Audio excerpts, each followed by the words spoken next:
अधिकारी पुलिस अधीक्षक से लेकर उत्तर प्रदेश के स्वास्थ्य मंत्री तक अपनी फरियाद लगाते हुए बताया कि पीड़ित का पुत्र मानविक पिछले कुछ दिनों से अस्वस्थ चल रहा था, जिसे पीड़ित ने जेके चिल्ड्रन हॉस्पिटल जेल रोड निकट ताम्बेश्वर मंदिर फतेहपुर में दिखाया था। दिनांक 12 दिसंबर को पुत्र को भर्ती कराया था। वहां के डॉक्टर जेके उमराव ने पुत्र को भर्ती कर लिया और इलाज ये कहकर करते हुए कि पैसा आप लाइए और मैं 100% आपके बच्चे को ठीक कर दूंगा। इस प्रकार पीड़ित बेबस और लाचार होकर डॉक्टर को भगवान मानकर इलाज करा पा रहा। करीब 80,000 रुपए डॉक्टर जेके उमराव ने दवा व खून चढ़ाने, प्लेटलेट्स चढ़ाने आदि व NICU व पैथोलॉजी जांच के लिए कुछ रुपए ऑनलाइन पेटीएम के माध्यम से दूसरे के खाते में व नकद पैसा लिया तथा इलाज कराते रहे तथा पीड़ित व अन्य घर वालों को बच्चे से मिलने भी नहीं दिया गया। वही पीड़ित ने गंभीर आरोप लगाते हुए बताया कि 8 जनवरी को जब वो किसी तरह अपने बच्चे को देखने गया तो बच्चा ICU में एकदम नीला पड़ा हुआ था। पीड़ित ने इस बात की शिकायत स्टाफ व डॉक्टर जेके उमराव से किया तो उन्होंने अपने बाउंसरों के माध्यम से पीड़ित को डांट फटकार कर भगा दिया तथा कहा कि 20,000 रुपए और जमा करो, हम बच्चे को ठीक कर देंगे। वही पीड़ित ने बताया कि दिनांक 10 जनवरी 2023 को सुबह 6 बजे दूरभाष के माध्यम से उन्हें बच्चे की मृत्यु का पता चला और बच्चे की डेड बॉडी देने व अन्य चीजों के लिए 10,000 रुपए पुनः नकद ले लिया तथा बच्चे के इलाज के सारे कागजात जबरन अपने पास रख लिया। इस प्रकार डॉक्टर जेके उमराव व उनके स्टाफ के घोर मिन्नतें करता रहा और डॉक्टर व उनके स्टाफ द्वारा उसका शव देकर उन्हें भगा दिया गया।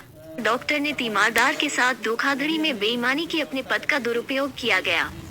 वही पीड़ित ने बताया कि वो जनपद के उच्च अधिकारियों से लेकर पुलिस प्रशासन से न्याय की गुहार लगाता रहा कि उसके बच्चे का पोस्टमार्टम कराया जाए, जिससे ये स्पष्ट हो सके कि आखिर मृत्यु का कारण क्या है कि उसके बच्चे की मृत्यु हो गई, बल्कि उसके बच्चे को मात्र जुकाम की शिकायत थी। वही ये कोई नई बात नहीं है। जेके चिल्ड्रन हॉस्पिटल में आए दिन बच्चों की मृत्यु का सिलसिला जारी रहता है और डॉक्टर व उनका स्टाफ मरीज व तीमारदारों की चमड़ी निकालने में कहीं भी पीछे नहीं हटते हैं, परंतु कुछ सफेदपोश लोगों का संरक्षण प्राप्त होने से यह डॉक्टर अपने आप को बाहुबली समझता है और शासन प्रशासन को अपनी जेब में रखता है। वही पीड़ित द्वारा बराबर अधिकारियों से फरियाद लगाई जा रही है कि उसके बच्चे के शव को निकालकर पोस्टमार्टम किया जाए और ऐसे लापरवाह डॉक्टर के ऊपर कानूनी कार्यवाही करते हुए जेल की सलाखों के पीछे भेजा जाए। बच्चा जो है डॉक्टर की लापरवाही से खत्म हो, तो इसके लिए आप शिकायत करने कहीं गए? हाँ, इसके बाद 10 तारीख को जब ये समस्या हुआ, उमराव जी मिट्टी भी नहीं दे रहे थे, 10,000 रुपए की और डिमांड कर रहे थे। झगड़ा हुआ, उसका वीडियो भी मेरे पास है।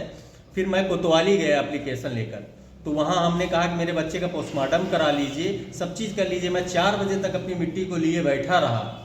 यहाँ 1:30 बजे तक उमराव जी के यहाँ हॉस्पिटल में था। इसके बाद गांव चला गया, चूँकि माता जी बीमार हो गई मेरी अचानक। तब भी कोई कार्रवाई किसी ने नहीं किया। कल मैं DM साहब के पास मैं गया, SP साहब के पास मैं गया और CMO साहब के पास गया। अपनी गुहार लगा रहा हूँ कि पोस्टमार्टम करा के उचित कार्रवाई डॉक्टर के खिलाफ करी जाए, लेकिन कोई सुनवाई नहीं हो रही। मैं आज दर भटक रहा हूँ। हम डॉक्टर के खिलाफ कार्रवाई चाह रहे हैं, मुकदमा होना चाहिए उसके खिलाफ। मेरे बच्चे का पोस्टमार्टम किया जाए, जिससे कि मुझे मालूम चले कि डॉक्टर ने किस हिसाब से उसकी मृत्यु की है और पोस्टमार्टम किया जाए उसका। क्या नाम है आपका? अमरीश, पुराई गांव का हूँ। पिताजी का नाम राकेश कुमार दुबे है। बच्चे क्या नाम था? बच्चे का नाम मानविक।